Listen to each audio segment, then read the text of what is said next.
సిద్దిపేట నుంచి డైరెక్ట్ సిద్దిపేట నుంచి చూస్తే మా షెడ్లు ఉన్నాయి 5-6 దగ్గర షెడ్లనే అట్లయినా కొంతమందికి దొరకనే లేదు సార్. ఇక సార్ కొంచెం హుషారు పడ్డారు, హుషారుగానే నడిచింది.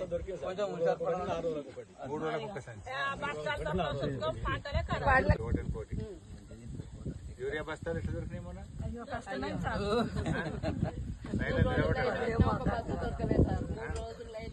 ఏంటో ఇస్తే లింక్ పెట్టి ఇచ్చిస్తారు. ఏం లింక్? ఏ అవి అని గోళీలు అని పౌడర్ అని లిక్విడ్ అని అవన్నీ ఇవన్నీ. ఇక అది యూరియా బస్తా కొనాలంటే అవి కొనాలా? ఎకరానికి ఒక బస్తా సారు. అది నువ్వు అన్నవా సారు, ఆడవాళ్ళు కష్టపడితే మగవాళ్ళు కష్టపడారు. నువ్వు కష్టం జీవులే మేము, మాకేం చెప్తావో చేయాలి కదా. రోడ్డు మీద వేస్తాను కాదు, ఒక్కసారి యాడ్ చేసుకో. ఒక 10 ఏళ్ల కింద రోజు అది చెప్తలేను. ఒక్కసారి మాట్లాడక 10 ఏళ్ల కింద నీళ్లు రానప్పుడు బోరు పొక్కలు వేసి ఆ పొక్కలలో దుబ్బ తప్ప సుక్క నీళ్ళు వెళ్ళినాయి మన ఏరియా.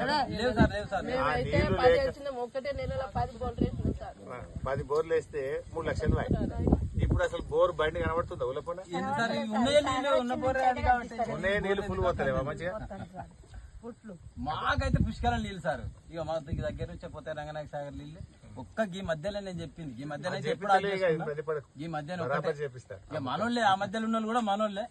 ఎవరున్నా మధ్యలో ఒక్కటి చేయాలి సార్. ఇక మీరు ఒక్క మధ్యలో కాన్స్టిట్యున్సీలో 1,00,000 ఎకరాలు కాకపోతే దళారీలు దొరకపోదురు పట్టించి అమ్ముదురు. లేకపోతే ఇంకేం పెట్టిండు కూరగాయలు టమాటా గోడిచిక్కుడు ఎవరో పెట్టేటి వాళ్ళు పెట్టుకుంటే ఎవరు గోజిక్కుడు పెట్టుందా? పెడుతున్నా సార్. మిర్చి యాసంగి పంట పోయిన తాప కొంచెం తలగనట్టుంది కదా? ధర లేదు సార్. లాస్ అయింది పోయినసారి.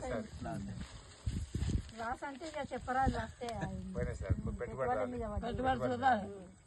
వచ్చినప్పుడు ఎకరాన 20 గుంటలు పెట్టరా?